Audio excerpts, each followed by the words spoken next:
And this is...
Good evening. I am so excited. I have a special guest tonight. You're not going to believe it. It's Mother. Hello, Mother. I am such a huge fan. I'm so happy to have you here. I'm gonna ask you a few questions if that's okay. Good. First question. What was it like working with the master of suspense himself, Alfred Hitchcock? Really? Oh, wow. I agree. I think the audience agrees too. Yeah, for sure. All right, next question. How did you create the blood spatters? Oh, fascinating. Oh, that's so clever. You're a genius. So rumor has it that you have a new beau in your life. Are the rumors true? And if so, who's the lucky gent? How exciting. And that's Mother. Thank you very much. She'll be around. She's going to come back one day.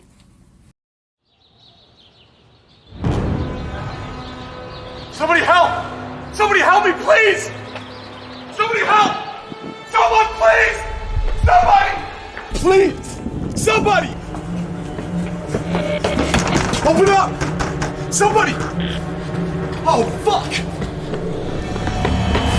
Open up! Somebody help, please! Open up!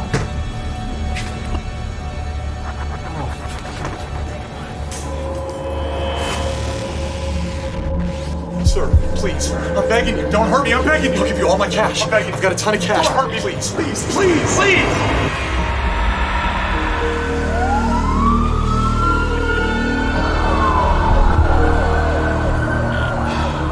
Dreamcatchers ensure that nightmares coexist with dreamers in the Dreamland Society.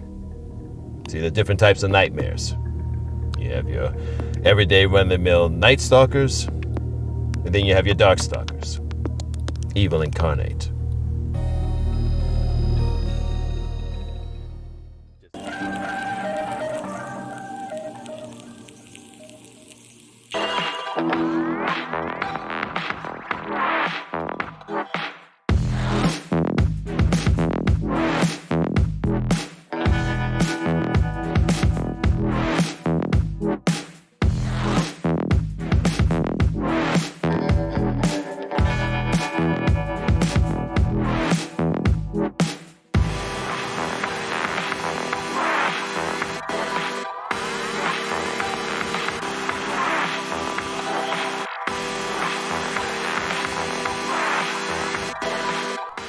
Hi, my name is Jude Matulich-Hall, and this is Titles, Talk Tipples. My guest this evening is Alverne Ball, the writer of novels Blue Religion, Only the Holy Remain, as well as graphic novels Across the Tracks, Remembering Greenwood, Black Wall Street, and the Tulsa Race Massacre, as well as a producer and writer of short films Tattoo Tears and Crossroads. It's a mouthful. You've done so much. Yeah. Welcome, So Alverne. Yeah. Thank you. Yeah, you're welcome. So we're going to talk about your titles, but I'm going to have you introduce what we're drinking.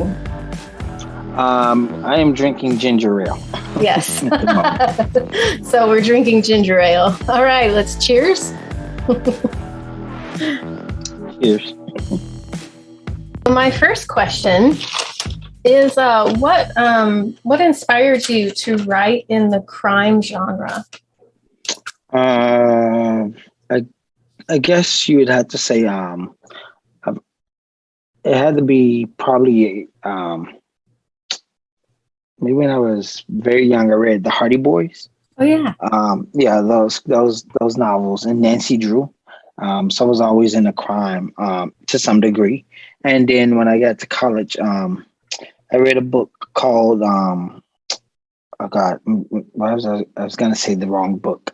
It's called The Scarecrow, and it was written by Michael. It was written by Michael Connelly, and that book alone pulled me back into crime fiction because I hadn't read it in like years. But I read that book and just fell in love like all over again with writing and wanting to write crime fiction. And so after that book, I just started devouring, like, I think everything Michael Connelly wrote. And slowly but surely, my love for crime fiction started to come back. I think it had always been there, but I wasn't reading or writing at the time. I was just watching a lot of it, I guess. Yeah.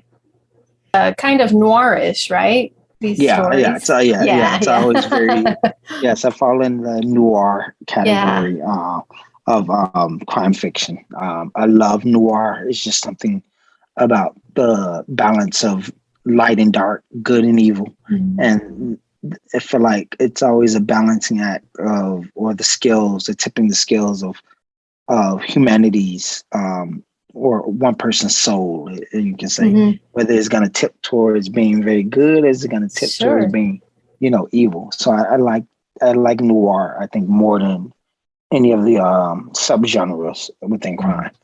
I just feel at home there, I guess. Yeah. Well, I'm inspired by film noir or noir detective stories too. My novel starts with in a noir kind of setting, and I end up taking a different route completely. But it's like the first scene is very noirish, and there's just something there's something nostalgic about it, but also just because you never know, the character isn't, noir characters tend not to be good or bad. They definitely, they're balancing on that line in between and could go either way very easily, right? Yeah. So a lot of my, I guess my crime fiction falls down in between like hard boiled. And this last one's more of a thriller than a hard boiled, I guess. So I just play around. I just write them. I don't try to write towards the genre or the subgenre. Yeah. Like I just want to write it and let somebody else figure out how to. I hear you on that. Yeah. It just you have a story and you want to write it, and it just so happens to be crime. Yeah. Then all the subgenres, it's like let somebody else figure it out. I wasn't even thinking about that when I've recently had to figure out genres, and I was just like, oh, I don't know. And I told my publisher, just you choose them. I don't care. It always happens that way. Yeah. Tell us a little bit about your character, Detective Frank Calhoun. Frank Calhoun is a former Marine chaplain turned homicide detective who is always, I guess, battling not only his own demons of having survived the massacre in Fallujah, Iraq, but also he's fighting against his own demons because he is the arresting officer that arrested his own father for the murder of his first partner. So he's always dealing with the fact that he's the son of a cop killer who was once a cop, wow. And the fact that he's always trying to do what's right, but finding that doing what's right is sometimes harder than doing what's wrong. And so he's always skirting this thin line of following the law, but also having to act outside the law. And then by that, I don't mean breaking the law. I mean finding different avenues to enforce the law or to solve the crime when the general resources of him being a detective aren't there. Like, for instance, him being more of a streetwise detective. So he knows all of these different characters from the streets, and he uses those connections to make leeway in the cases that he's assigned or that he's trying to solve. So I guess that's the best way to put it. Yeah, that's great. And so who do you have someone that inspired you, that you kind of, wrote someone in your life that inspired Frank? Or well, there's husband. His name was Frank Calhoun. He was a storyteller who was a chef in the army. And he fought in the Korean War. It's like, that's how old he is. Yeah. Wow, and I just remember him telling me all these stories. So Frank Calhoun became an amalgamation of the idea of the serviceman that served, but he also I have this fascination with religion. And so when I started to think about the character, it was just born out of like what if he was like a man of the cloth who turned his back and, and walked away from, being a man of the cloth and decided to do this other thing that's just as honorable that, society looks at and in some ways honors just as much as they would if he was a preacher or a priest and so that's where that came from. That idea that at one point he was a chaplain, he was a preacher, and then he hangs it up, puts it away the white collar, if you will, and then becomes, a detective solving murders. Yeah, that's cool. I like that. He's solving one of the biggest, one of the 10 Commandments. Sure, yeah. You think about that. Right. To veer off a little bit, where's the strangest place that the muse has visited you?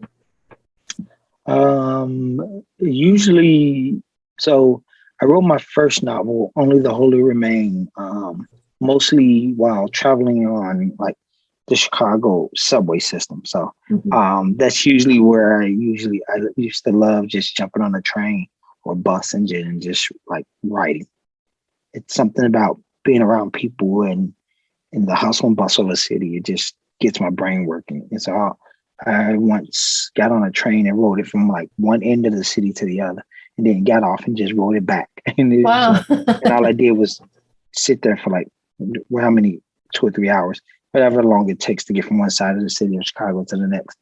And all I did was just write during all that time. And then just turned right back around, jumped on another train and kept going and just wrote. I think the strangest thing I've ever done when you ask about writing, I once jumped on a Greyhound bus and took it down state to Champaign. From Chicago to Champaign, it's like a 4.5, maybe 5-hour trip. I don't know why. I just did it. Oh, you just did it. Jumped on a bus, went down there and sat in like a coffee shop down in Champaign and wrote. And then jumped back on the bus, drove and came back to Chicago. It was like, it was like, you could just walk outside your door and walk down the street to a coffee shop, right?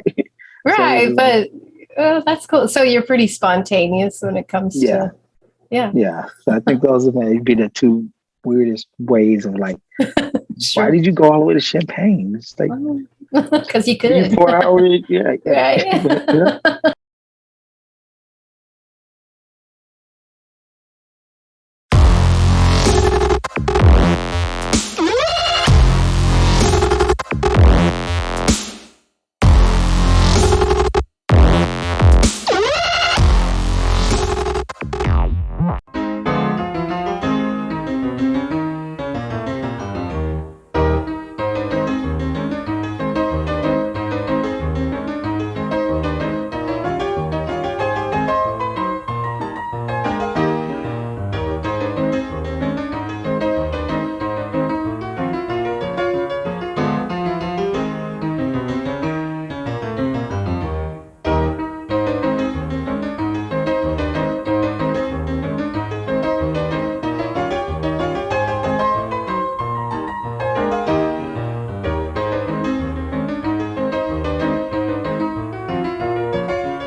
So now tell us about your Across the Tracks graphic novel. Yeah, so Across the Tracks is a nonfiction graphic novel that looks at the town of Greenwood, which is in Tulsa, Oklahoma. And it is about Black, what most people have come to know as Black Wall Street. And it's the story about the people there that created this town, that erected it from nothing. The African-American community that erected it, this town, which was really just part of Tulsa.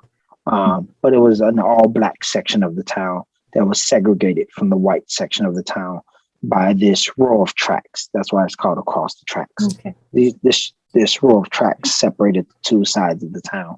And in Greenwood, as it was called, that section of the city, it was known in the country as Black Wall Street, as basically as one of the most wealthiest parts in the nation at one point, one of the wealthiest cities in the nation, because of how long the dollar circulated in that one section of town, and to the point where also is where for Tulsa, a lot of the brick buildings, the first brick buildings in that city were erected actually on the African-American side of the town.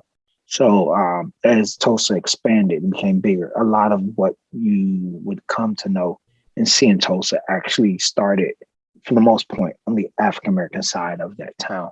But that's what Greenwood, or this graphic novel, is. It's a look at the people and places and the things that made up what we know as now as Black Wall Street. Okay. Yeah, and then it was the Tulsa Race Massacres. I don't. Yeah. So part of the subtitle is the Tulsa Race Massacres. Yeah, and it was. That is one of the biggest massacres in American history. And basically, that was the destruction of Black Wall Street as the country knows it, and then the resurrection of that section of the city also. And how it has gone through gentrification and recession after recession, and but it's basically the burning down and destruction of a major Black metropolis at one point, in U.S. history. Sure. And so, what year was this taking place? The span of years. I mean, it wasn't just a year, I'm sure. So it was a span of. Forgive me. No worries. I'm going to read it because now it happened in 1921. I was about to say okay, yeah. Okay. I remember I was going to say 1920, but 21. Yeah, I was going to say 1922. So I know I was off. It occurred in 1921. The massacre did. The massacre did, yeah. And so this buildup of Greenwood, how long did that take? I mean, do you have like a history of that you can run us through?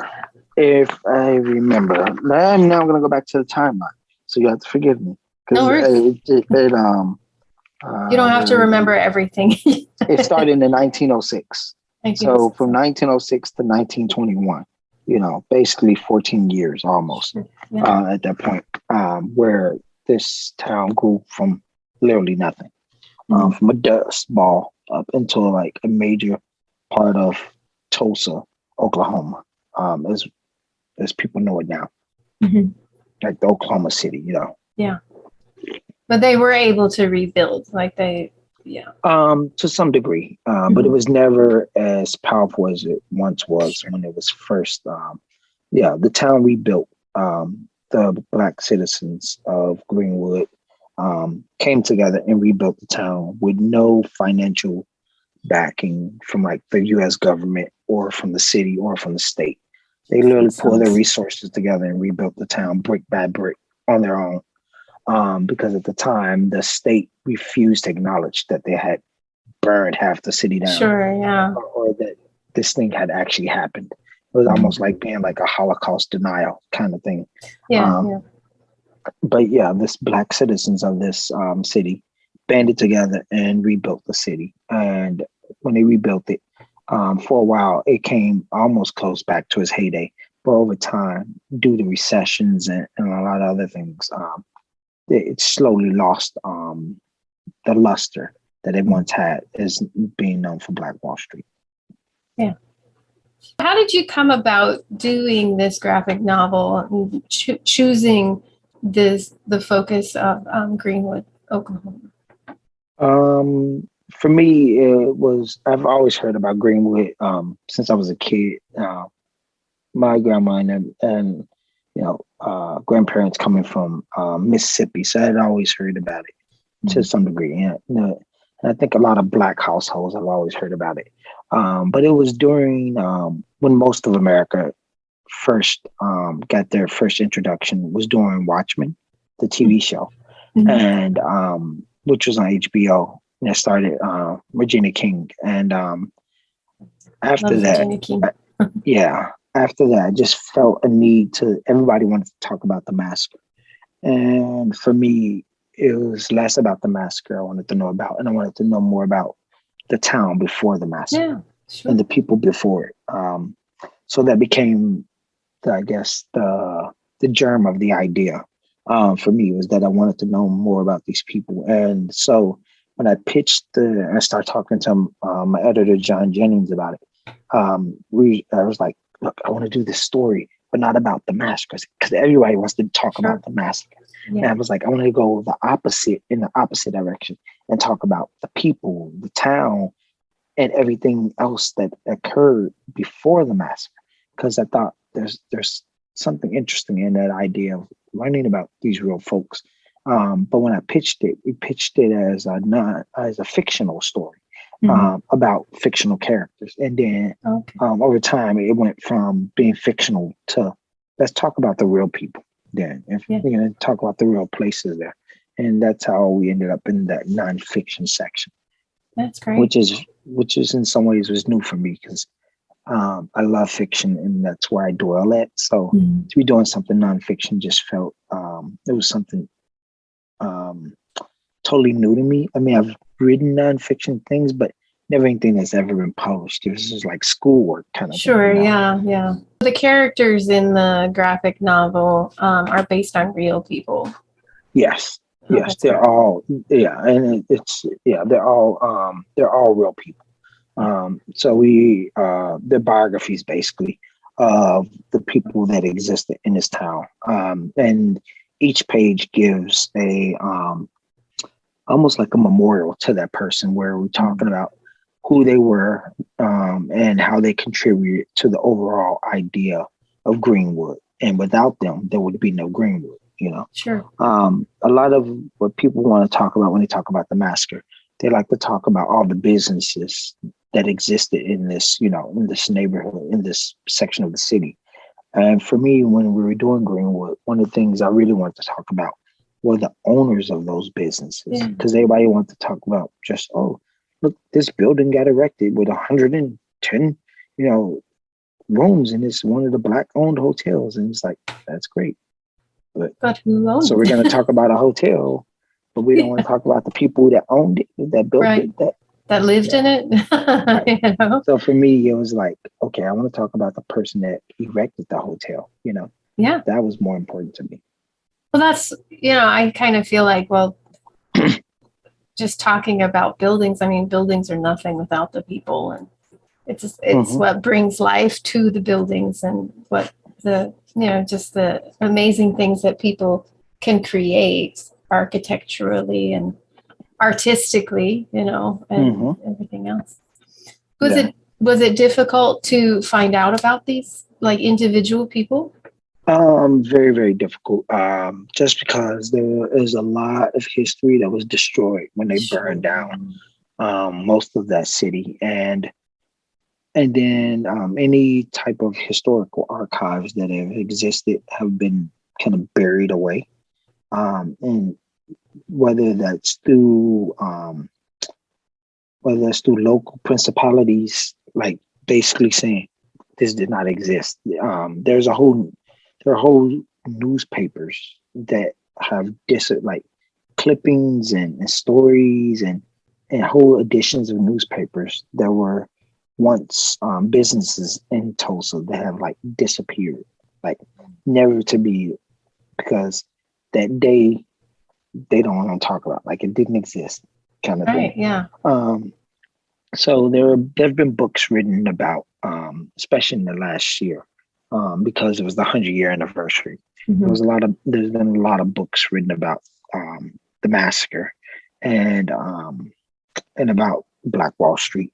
So and then there's the Greenwood Historical Society that really preserved whatever they could. They preserved it, and they've been reprinting and publishing stuff about individuals that they've learned of. So that became a resource in that sense, that there were things out there I could find, that I could read, that I could research, and try to bring components of those different characters, of these different people, I should say, because they're not characters, of these different people into this graphic novel. To represent them in the best light. But there's also there'll be sections of like you'd have like a sentence or two of a person, but we don't have a picture of them. So it's like now we have to try to reimagine what that person might have looked like. Like, because clearly there is contextual historical texts that show that this person existed. There's records that show that they existed. But because most things were burned, images, and there's no image of that person that exists, So yeah, it was very difficult. Yeah. Well, how wonderful that you breathed life back into these people that at one time existed, and would be forgotten if it weren't for people like you and the Historical Society.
So you have also written scripts for some short films. I've kind of actually done a lot more than that, but yeah. Well, a lot more. The ones I saw, I'm sure, for Tattoo Tears and Crossroads. Tattoo Tears is I guess the first short film that I've ever wrote. And it just kind of happened. I was at a party one day and the idea hit me, and I just grabbed a whole bunch of napkins and kind of became antisocial, and I just started like writing out the idea. And I had to explain to everybody, I'm like, it's not that I don't like you. I have this idea and I got to get that out of my head. And because I'm seeing it so vividly, I have to literally stop talking and partying, and I have to write this thing out. I wrote the script. Wrote it like in a couple hours or an hour or two, and then I sent it off to my writing partner, who's a director, and he was like, I love this. He's like, we got to make it. And so he pulled the crew together, pulled the actors, found every component, editors and everything, and shot it. Wow. Yeah. And then we just did it like, like for like, I hate to say it, but like shits and giggles. It wasn't one of those things like, I was just like, all right, you'll do it. And I was like, yeah, you'll do it. And I wrote it, and then he filmed it. And then before I knew it, we were like, what are we going to do with it? I'm like, I don't know. And it was like, all right. He's like, well, since we have it, it's so short, we'll put it we'll send it to a couple like free film festivals. And then one day we got an email from the Egypt Film Festival that they wanted to air it in Egypt. Oh, wow. Oh my gosh. He's like, sure. Yeah. Wow. Oh my gosh. Yeah. So we got our film got selected to be aired at the Egypt Film Festival in front of thousands of people. And I was like, did you actually send it to them, or did it somehow just end up? Okay. Yeah. Oh, cool. But it was just like a random thing. Like we're just like, oh, it's this free film festival, and no, because like we had done about 100 or so, maybe or less, but nobody got back to us. And then one day, like one of the biggest film festivals in the world was like, we like this film. We want to, screen it. And I was like, sure. Very cool. And then Crossroads happened through AT&T and Warner Brothers. So we shot that actually here in Burbank on the Warner Brothers lot, on the back lot. So we got like this free pass. It was like a competition. And I had chosen Crossroads because it was actually a TV pilot. That's just a scene from the pilot. Okay. So I pulled that scene out and made it into a short, and was like, okay, this is what, to give you an idea of what the idea for the show would be about. Yeah. It's about dream detectives who police nightmares. Yeah. So it's kind of like a supernatural, more on the supernatural side of things. Yeah, that's what I kind of caught. I was like, ooh, this is about nightmares. I'm gonna have to watch this. And it's a really cool idea. It's based about a cop who gets injured on the job and wakes up in the dream world, only to find out that she's been recruited to be like a detective who polices nightmares in order so that dreamers can awaken from their dreams, kind of thing. And so we had won this competition, and it was basically like, it was like a free for all. Like you had to bring your own equipment, your own crew, and your own cameras and everything, your own actors, and you have to show up on the Warner Brothers back lot, and you get like an hour. I think it was like an hour, maybe 2 hours at the most, to shoot your scene. And then you shoot it, you edit it, and then in like 3 days or 2 days, you turn it around, you enter it into like the competition. So I think it was a day. It was a day because it was like a 3-day weekend. So you got there Friday, you shot Saturday, and then everything had to be submitted by Sunday. So it was it's like a whirlwind. Oh gosh. It's a whirlwind. So how long did you have to prepare? We literally had maybe 8 hours. Oh my God. Oh. It was literally. Well, that's great. Happened, I mean, you obviously had the right people to. Yeah, I was traveling for work, and I was in Boston, and so I literally flew from Chicago to Boston, from Boston to California, stay here for like 24 hours, jumped right back on a plane and flew back to Chicago. So it was literally that fast. It happened that That's fast. so cool. What are you working on right now?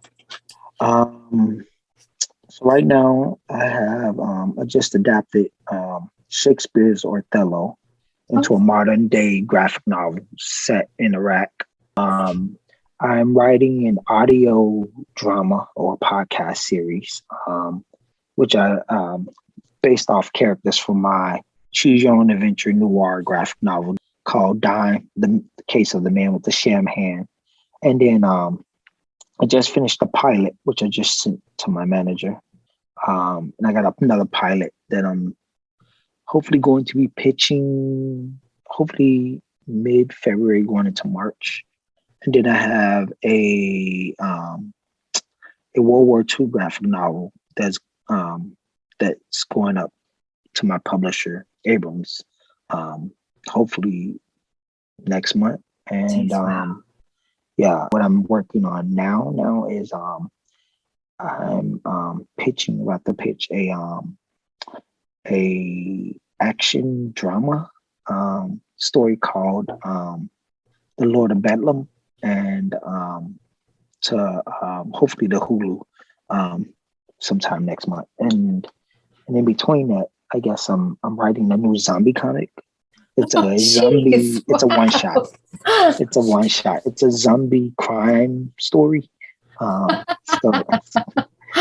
then I got a couple. I got a manga that I'm in development with now called Kaiton, with Jason Reeves over at 133 Art. We're gonna do a one shot that I wrote. So we're gonna do that. It's already written. There's something else that's pretty big that I'm working on. I just don't. Something else. I'm sure. I'm dumbfounded. For one, let me just say that. I mean, how many things did you just list? And I'm working on a new feature film, a new action feature film that I'm writing. All right. Well, this has been great, Alverne, talking to you. Yeah. Totally excited about checking out your stuff. Yeah, you're welcome. And so I'm going to have you, let's go ahead and let's tell the viewers the titles again to look for. There's Only the Holy Remain is debut novel. And the Blue Religion is the second novel in Detective Frank Calhoun series, as well as go for it. Across the Tracks, Virgin Wolf, Dime, the Choose Your Own Adventure graphic noir, graphic novel, I guess. Yeah. Then there's One Nation, the comic book series, and a whole bunch of other stuff I've done. Yeah. So check him out. And everything. Yeah. Check out Alverne's website, www.alverneball.com. Oh, if you love this interview, which I'm sure you will, you should like, you should subscribe, and you should definitely share. Because who doesn't like sharing great quotes and great words with their friends and family? Yeah, definitely. All right, great, Alverne. Thank you so much. This has been awesome. All right. Have a great one. Yeah, you too. Bye-bye.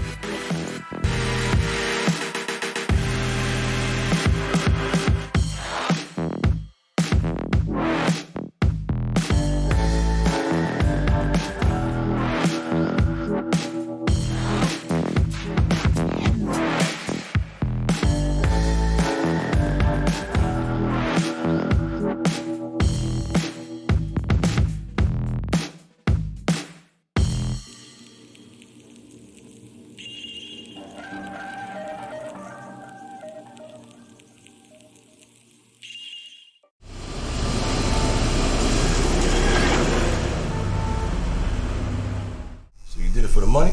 What? The tears? Nah. Actually, it wasn't even business. Just kind of happened. Caught this fool slipping and did what needed to be done. So, what you're saying is, you got 3 tears for one dude?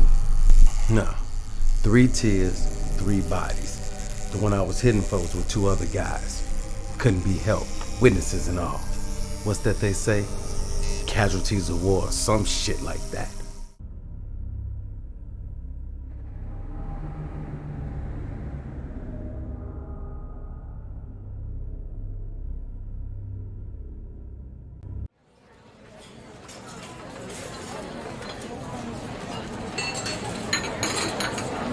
Testing, 1, 2.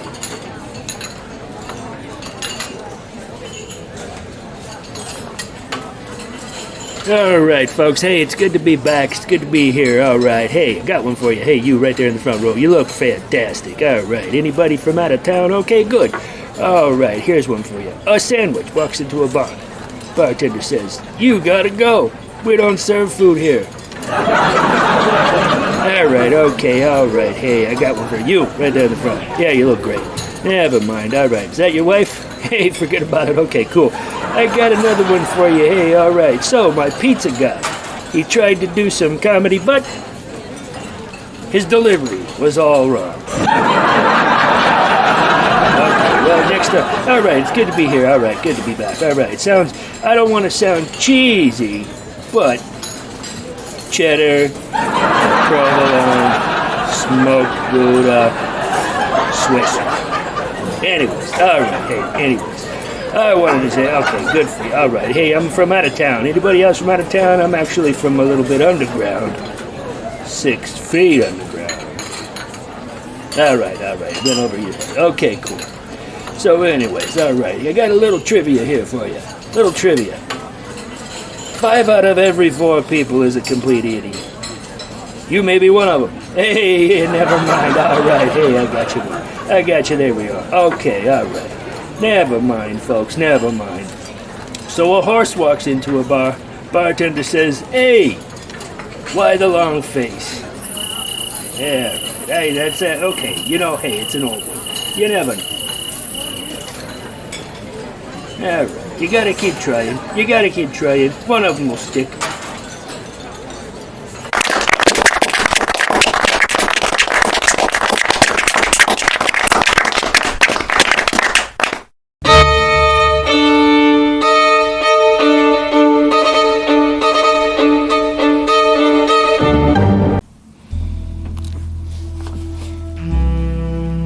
Tonight's dark bedtime story is a mystery noir by Alverne Ball. Blue Religion is the title of the novel, and I'm going to read you chapter 1. So to read the rest, you'll have to get the book. I was born in death. At least that's how my father put it whenever I'd asked him about my mother. In truth, I guess he's right, because she died during childbirth. Some people say it was her last selfless act, but I've been told that a mother's love is unconditional. And no matter how one tries to spin it, the fact is, she died so that I could live. I don't know the full details, just what my father told me, that she was rushed to the hospital while hemorrhaging, and before anyone knew what was happening, I was born, and she was dead. These are the thoughts that keep me up at night, tossing and turning, unable to shake the feeling that death and I are in some ways kindred souls, lone soldiers cut from the same dark cloth. Sometimes I wonder if my sole purpose for becoming a homicide detective, after doing a 4-year stint with the Navy Chaplain Corps, is so that I can be near death, to know what it looks like day in and day out, and to know that deep down when I see it, I feel at home, like a child in his mother's arms. I roll over and steal a peek at the digital clock on the nightstand. 1 a.m. glows in blood red. Sleep and I are at war again. I place a pillow over my head. If it's not the thought of my mother's death haunting me, it's the dying cries of families from so many years ago in Fallujah that keep me awake. My phone chirps from the nightstand. I roll back over and pull it off the charger, then flip it open. The message on the screen reads 666*911. The 666 is my captain's code. Before I can close the phone, it rings. Yeah, I answer with a drawn-out yawn. You up? The voice on the other end asks. It's my new partner, Fred Lyons. Yeah, I'm up, I say, throwing back the sheet and sitting up on the side of the bed. You get the captain's text? Yeah, I got it. Good. I'll be pulling up in 10. Be out front. The line goes dead. I take a second before rising, allowing the coldness from the hardwood floor to soak into my copper-colored feet and up into the rest of my body. Lyons is one of the few cops in the department who's actually willing to be my partner, knowing full well that my father is incarcerated for killing my last partner. I trek 7 feet across the room to the bedroom door where my dark blue suit hangs. When you work homicide, you learn to expect that at any given time you'll be called into action, especially when your number's up. I dress quickly, without giving much thought to my appearance. All I can think about is the 911 behind the captain's code. To any normal person, those 3 numbers spell out emergency, but for me, they spell out trouble, with a capital T. That's just an excerpt from Chapter 1 of Blue Religion by Alverne Ball. It's a mystery noir. It's a dark story of murder, mayhem, all that good stuff. If you want to know what happens in the rest of the story, you'll have to buy the book. Dreadful dreams. Well, what about, like, subscribing to our channel and stuff and finding links to stuff down here?